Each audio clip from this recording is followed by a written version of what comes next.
Hey there, it's Olivia Savannah here from Olivia's Catastrophe, and today I'm here to tell you about all of the books that I read in the month of July. In July I read 18 books, so this will be part 1, and I'll have content warnings for all of the books in the description box down below. But without further ado, I read a lot of really good books in July, so let's get right down to the books.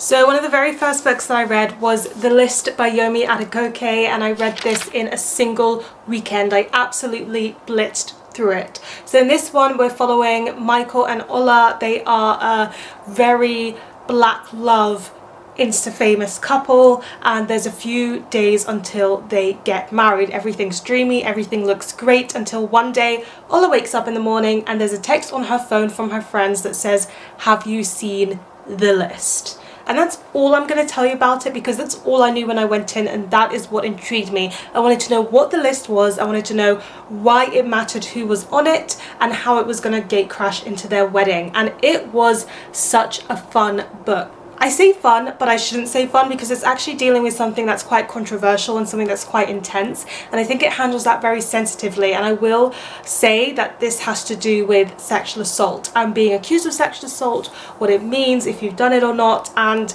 the different ways in which social media interacts with that, and how social media has taken the allegations process into a whole different level, and what it means to live life online as someone who lives in this contemporary world. And especially all of that is seen through the black lens. This book is steeped in blackness. Ola is a black character and Michael is a black character, and you can see the blackness from the way that they speak, from how their friends behave, from the places they go to how they interact. It shows how much black culture is just an integral part of life here in Britain sometimes, and I really just loved seeing that unashamedly black writing and style and tone of voice in this book. But I also just really liked the two characters. I liked going on their journey, I liked seeing what they would do. There's a countdown to the wedding where big decisions need to be made, and that made the suspense just heighten all the more and kept me turning those pages. And I was satisfied with where we got to at the end, what the characters had did or done. I felt like it was all very, very realistic and how people would actually act. And even though the last chapter wasn't my favourite thing ever, I understand why the author included it, and I liked the message that it sent, even if it wasn't how I would have stuck the landing myself personally. And I'm someone who thinks endings are really, really important, so when I can say that an ending did its task, even though it wasn't what I predicted or wanted it to be, then you know it's a very, very good ending. I feel like this was just written in a way that is easy to read, that is a good time, and you can enjoy this book even as it tackles some really deep topics, and you can laugh and find scenes funny and outrageous and want to strangle some people and be like, why are you doing this, screaming at the book, but then at other points just feel like a deep sense of being seen or a deep sense of feeling sad. And I think this brought a lot of things to the table, and I saw that it became an instant Sunday Times bestseller, and it feels very, very much deserved. I'm looking forward to seeing whatever Yomi Adegoke writes next. I also read a romance book this month, and that was Set on You by Amy Lea, which I've been seeing all around and everywhere. So this one is following our main character. She's an Asian American curvy girl fitness Instagrammer, and she goes to work out at this gym fairly regularly when someone steals her favourite squat rack, and they start a little bit of a rivalry in the gym with each other, but he's also super hot. Okay, and that is the romance premise. That's where we're going with this book. But I liked this book for all the reasons that were the romance. So first of all, I'm going to talk about the romance. So we've got Scott, who is this firefighter who goes to the gym and kind of annoys our main character at the beginning, and they start a bit of a rivalry, but I have to say the rivalry does not last long. If you're going into this for rivals to lovers, you can enjoy that at the beginning, but it quickly flip-flops into something else, and I appreciated that. I really liked the romance in this. I do think Scott was a bit of a manic pixie dream man, and I feel like we're seeing so many of them where they're like unerringly perfect and patient and waiting for the girl and doing all the right steps and everything. Just let these men have flaws. Please stop setting unrealistic expectations in romance. So Scott was a bit too perfect, and actually their romance was kind of almost sickly sweet with how sweet it was, but I actually really loved it. I loved seeing their dates and kind of the dating process and how they took their time with it. I think that was really lovely to see, and also it felt very much like how dating really is. Sometimes in books it can just seem a bit too perfect, but the fact that they had like several dates over months before they actually kind of got together felt very realistic. I liked that them getting together was not the end of the romance. This book not only focuses on them getting to that happily ever after moment where you kind of fall in love and all of that, or you fall for the person or you start dating, but it also continued past that, where you begin a relationship and there's a bit of a rocky road and you've got to work through those early relationship points. I like that we got to see that. So even though I do think Scott was too perfect, I do think their romance journey was lovely, but most of all I was here for the main character's development. She's come from a bad relationship where she was kind of used, and she has to work through some of her emotions surrounding that.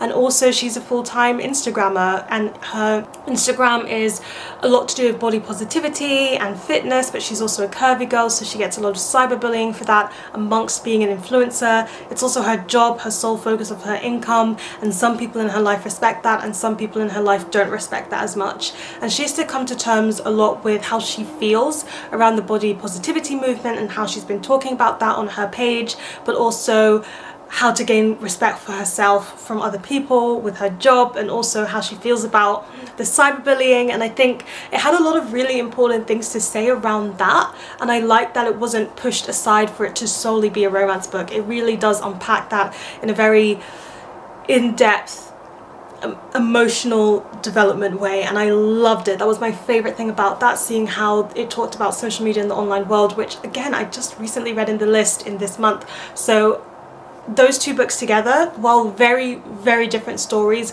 both did those aspects incredibly well, and I think this was a really, really solid romance book with a lot of depth to it, and I'm looking forward to continuing the series because it's kind of one of those romance series where it's interconnected and you dip into other people's romances. So the next book I read while I was on a plane was Before the Coffee Gets Cold, Tales from the Cafe by Toshikazu Kawaguchi. This is the second book in the Before the Coffee Gets Cold series, and it's set around this very cute cafe in Japan. It's a small cafe, but what's very unique about it is that if you drink coffee at a certain time from a certain seat, you can travel back in time or travel to the future. However, you can only stay there until the coffee gets cold. You've got to leave before the coffee gets cold, and whatever you do in the past does not change or impact the future. People who tend to go back for very emotional reasons, whether it's to do with grief, to say something that they wish they said, or a plethora of different reasons that you'll discover as you read the books. The first one was really, really lovely. I really enjoyed it, and I was curious to see how a second one would live up to what was such a good first book without getting repetitive, and I'm happy to say that this book very successfully managed that. I really liked being back in the cafe. It took me a little while to warm up because of course the first story starts, so we get the first trip, we get the first introduction to those characters, but there's also all of the characters who work in the cafe who we're familiar with from the first book, and it just took a bit of time for me to refresh myself. This book even has a character map in the beginning so you can familiarize yourself with those characters. It was on me for not using it because I'm just not that kind of reader. So there were a lot of characters to get used to in the beginning again, but I really liked it. I think the reasons why people go back in the past will never fail to pull on my heartstrings, and unlike the first one, we actually get to see someone who goes to the future, and I loved how that was handled. I think it showed the complex way in which you need to organize and really plan to make a trip to the future useful for what you want it to do, and the whole organization setup of that and how the characters felt after the whole trip had been done felt very realistic and grounded. But this book is interconnected short stories, and what I always appreciate is that even though the first few stories feel very separate from each other, the last one always manages to wrap it up and bring them all together in a very heartwarming way, and the message at the end that this whole book kind of ties in and wove together really got to me, and it's such a sweet message, and it kind of shows how one particular character has a lot of character development over the breadth of all of these stories. So it not only wove together a message and character development in interconnected short stories really well, but it also managed to do that time travel element and mastered it again. It wasn't too repetitive from the first book, it brought something unique and fresh to the table, and it gave you those cozy cafe vibes while also bringing you sadness and sweetness and heartwarmingness. Everything I could want wrapped up in one collection. I got from my Waypoint box You're Not Supposed to Die Tonight by Kalynn Bayron, and this is a young adult horror book. It's got Final Girl vibes, it's got slasher vibes, and it was so much fun. If you want to get a Waypoint full moon box subscription with 30% off, you should use my code OliviaFM23, and I'll have that in the description box down below. But this book is following our main character. She is black and she works at a summer camp over the summer years where they kind of set up a horror scenario for people to interact with. So they get to go to the camp and experience a final girl game, and she is the final girl in this orchestrated summer camp. But one day things start to go wrong and her friends that are helping to run the camp slowly start to actually die, and they have to survive the night. It was so much fun. I really like this. It's very short, or it's not too short, but it reads very quickly. I just flew through this. It's easy to read. It has those kind of references to the slashers and the films that you really want in the beginning, and the story has a very good pace to it. It starts off a bit eerie, a bit creepy, and it builds and it gets darker, and then it really gets to the gore. Sometimes I'm always a bit worried that a horror book is not going to delve into the body gore that I really like and really go for the slasher people dying mode,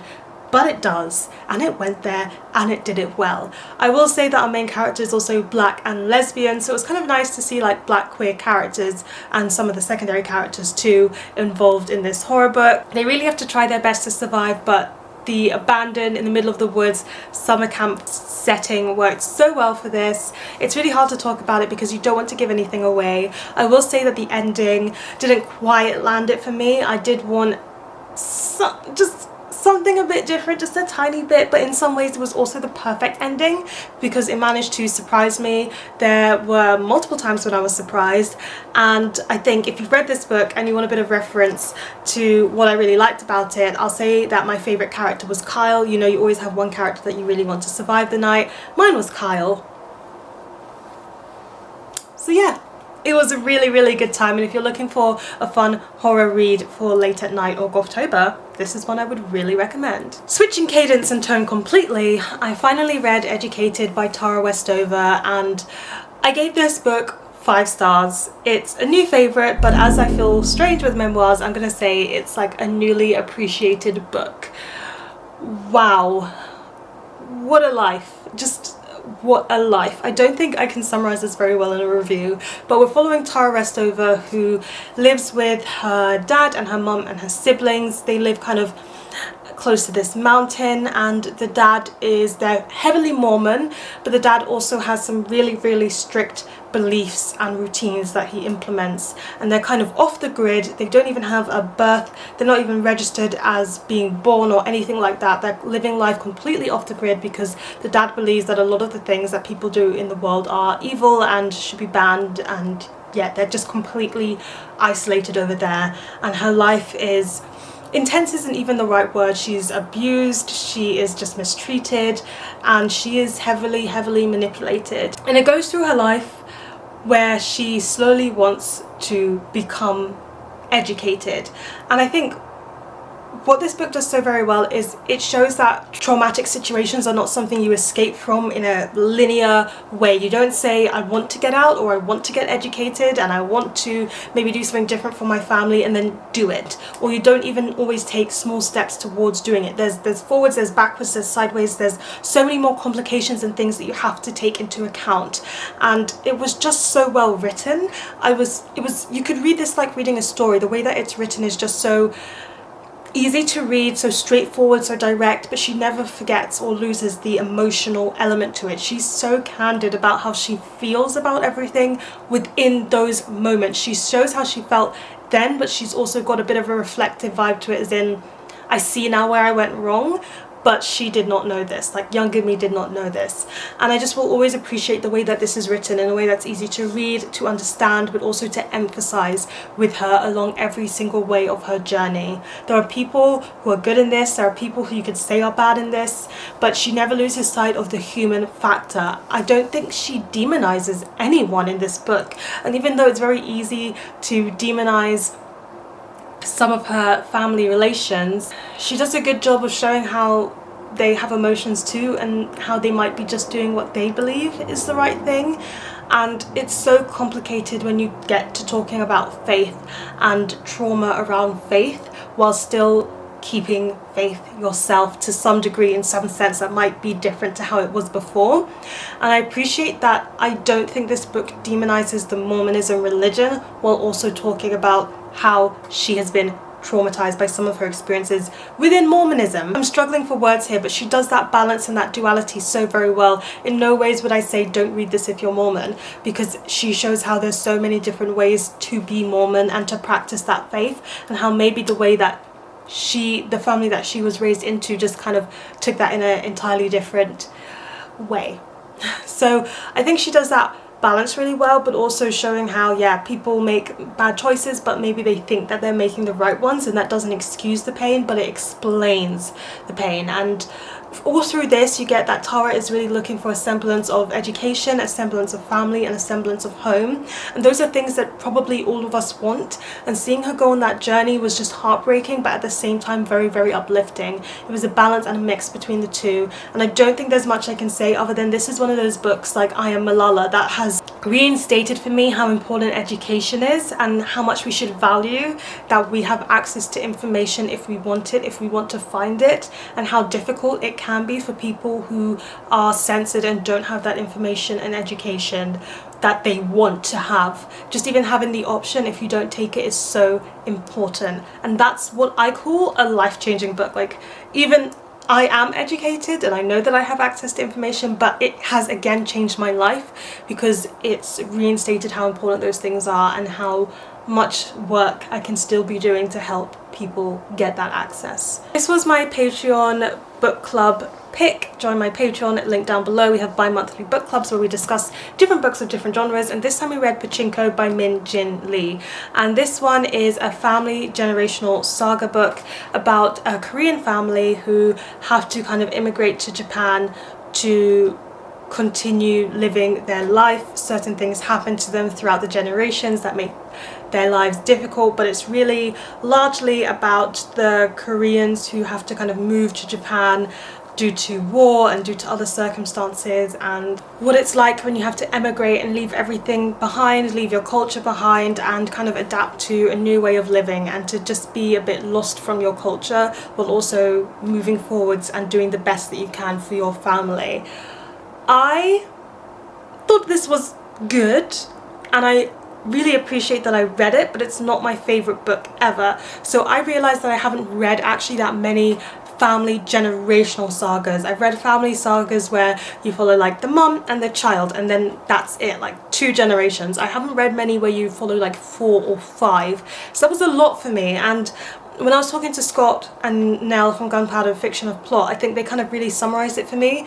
With family generational sagas with so many generations to it, you have to fall in love with characters again and again and again to care about their stories. And there were definitely generations that I cared about more than others, and I really felt particularly touched by the story of a particular generation, which meant that when that person had children and the children didn't appreciate her, I felt really bitter towards them, and I struggled with that layer of generation. I will say that the main character in this one feels like Sonia, who gets caught up with a man who may not be particularly good for her, and through a series of events kind of just tries to do the best that she can by her children while a war is going on, while poverty is happening, while she's being discriminated against, while she's just trying to be the best mother that she can with the circumstances life throws her. And I think she was just such a really realistic character, and seeing her through the eyes of both her mother and the generation that follows her was so interesting, kind of seeing how she has done so much for them, but it doesn't always visibly come across how much people sacrifice and do for you. So that was really interesting, and it's written in a very easy to read way. It's a chunky book, you know, but once I got into it and I could read through it fairly quickly. And it is so important to learn about this period of transition and change and experience when it comes to the Korean Japanese history. And I previously knew about it because I did study Asian history in school, because I went to an international school, but of course when you study something in class you don't always get to see personal portrayals of stories, and that sinks home the message and the experience even more that some people might have had to face or did face to me. So it was nice to kind of have that personal story to it. But I will say, yes, I didn't connect all of the characters, I didn't connect all of the storylines, because they are changing over the course of the book as it's split into like part 1, part 2, part 3, part 4, different generations. And the latter generation that we follow is the one that I connected to the least, even though they're the closest to me in terms of cultural experiences, being third world kids and things like that. I didn't connect to them. So because of that, I was like, what's going on? Why am I connecting to like my mom's equivalent generation with an experience that's entirely separate from my own? It happens. Maybe it's because they were both men rather than the female stories that we were getting at the beginning of the book. While I was in Prague, I thought it was best that I read something by a Czech author, so I picked up An Unbearable Lightness of Being by Milan Kundera, and I really didn't like this book. So we're following these two people who, do they even fall in love? These two people who form a relationship in Prague, and there's a lot of infidelity that happens, there's a lot of cheating, and there's a lot of philosophy to this book. There's a lot of talking about big subjects and moments in time and fate, and why people do the things that they do. Can love be separated from physical desires and emotions, all of that, but from a philosophical lens while you're reading this book. It also, while they're going through their relationship, certain things are happening in Prague, like the occupation. So it does a good job of talking about the historical occurrences that happened in Prague and in the Czech Republic. And as someone who was there, who was kind of learning about this history, I hadn't studied it before, I didn't know a lot of this. It was really fascinating to learn about. And I appreciated getting more of that knowledge from reading this book in particular. I also quite liked the philosophy angle to this, and it makes me realise I just need to read some straight up philosophy essays. I used to do that in uni and I did enjoy it, but I haven't done it since, and so I'm realising I'm kind of missing that in my reading experience, because I was really intrigued about some of the philosophical discussions in this, but largely the narrative, the story, the characters, the love story that they tried to tell me is a love story, which doesn't feel like it. I couldn't get behind any of it. The cheating, reading about cheating is something I don't particularly like or enjoy at all. And while I was warned about the infidelity in this beforehand, in the beginning I was like, okay, I don't mind it that much. It did get to me. I did mind it. It's incessant. It continues throughout, and it just deconstructs their relationship so much that I couldn't look past it. I also found it really, really interesting how heavy the male gaze was in this book. Like the way that the two main women in this narrative are portrayed just feels so sexualized and kind of distilled to two particular female stereotypes that have no depth to them. One like a soft mother and the other like a sexual goddess, and those are the two very stale depictions of women that we get, and they don't stray from those concepts of women, so there's like no depth to them, there's no further to their character. The one that gets the most depiction or character development or unpicking is the main male character, who is flitting between these two women, and I just couldn't stand it. It made me feel a bit sickly, how it gave me the ick how these women were represented, and it kind of ruined the whole book for me. I got to the last 100 pages and I was like, am I really gonna finish this book? And my mom was with me and she was like, just do it. So I switched to audiobook and I finished it, but to be honest, it's not one that I would recommend to anyone. I read The Trees Grew Because I Bled There by LaRocca. This is a horror short story collection. I've read one other by LaRocca and I really, really enjoyed it, but this one I just felt mediocre about. So there's not really much more I can say to this other than it's just a collection of horror short stories, and each one is horrifying in a very different way from the other. I don't feel like they had a pull through thread. There's no like deep theme that feels like it's running between all of them, I don't think, from what I read, and some of them were creepier than others. The longest one in here has to do with a game that has to be played when a child is kidnapped and you're kind of forced to play this game, and it's about shame.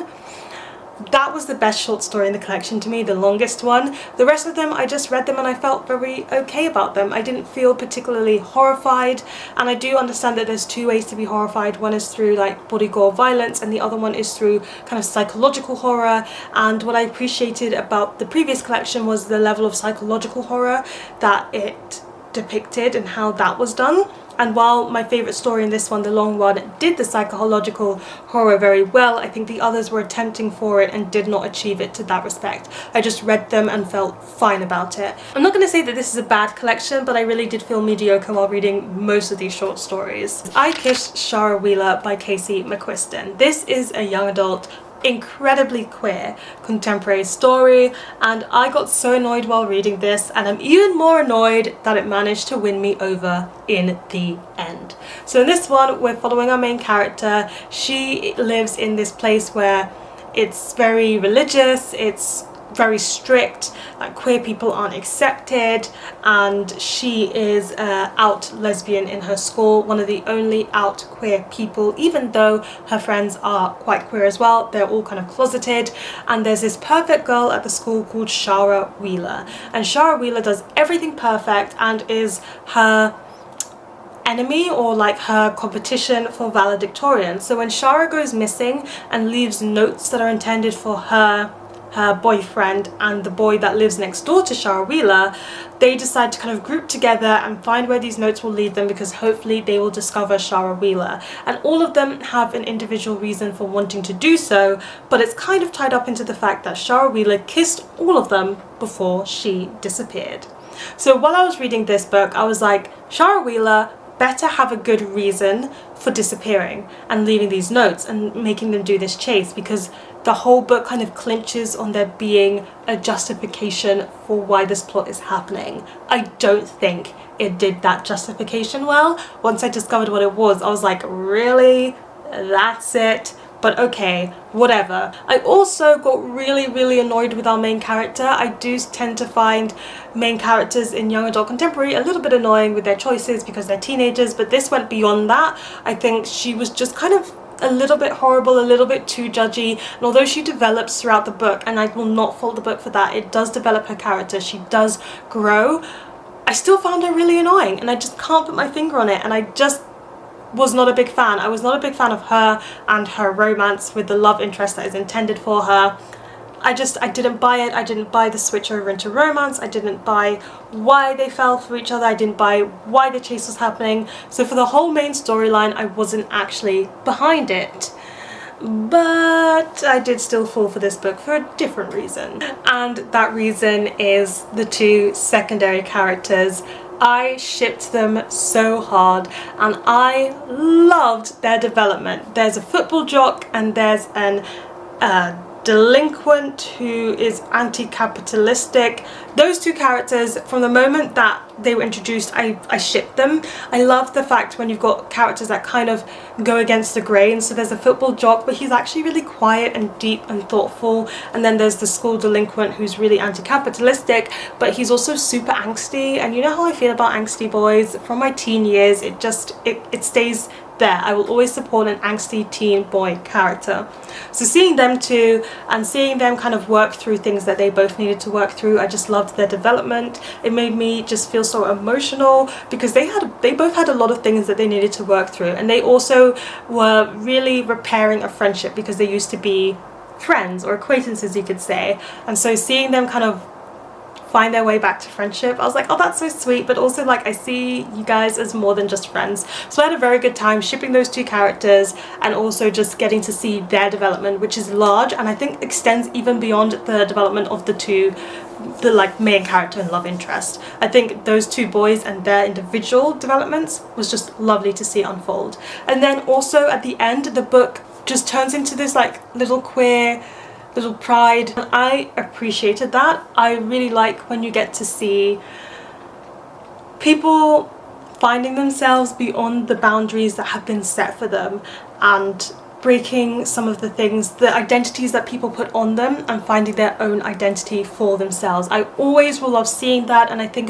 this book overall did such a good job of showing that through the main character's journey, through Shara Wheeler's journey, through the individual secondary characters, and through what the book community vibe comes to at the end. So actually, when it comes to landing its themes and sticking the ending, this book did it perfectly. And I always admire a good ending, I always admire good themes, and I love good secondary characters. So the book did win me over in the end, and I kind of liked it and I kind of enjoyed it, and I was kind of kicking and screaming and smiling like this at the end of reading the book. So It annoyed me to no extent, but it was worth the annoyance because it paid off in the end. And it's one that I think is a really nice one to read if you're queer, but also if you're queer and religious. I also appreciate when I get to see like queer religious themes tie in together, to see that yes, stories around religious trauma are really valid, especially when it comes to queer religious trauma. Not saying that doesn't happen, and I think this book does a good job of dipping into how there is a lot of queer religious trauma around and how it affects different people, especially how it can affect you when you don't even know it when you're in that environment.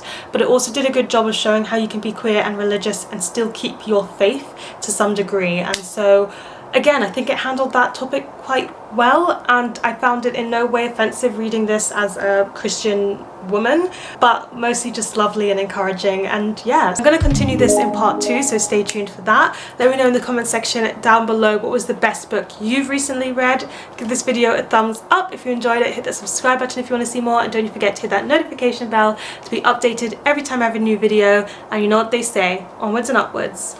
Excelsior!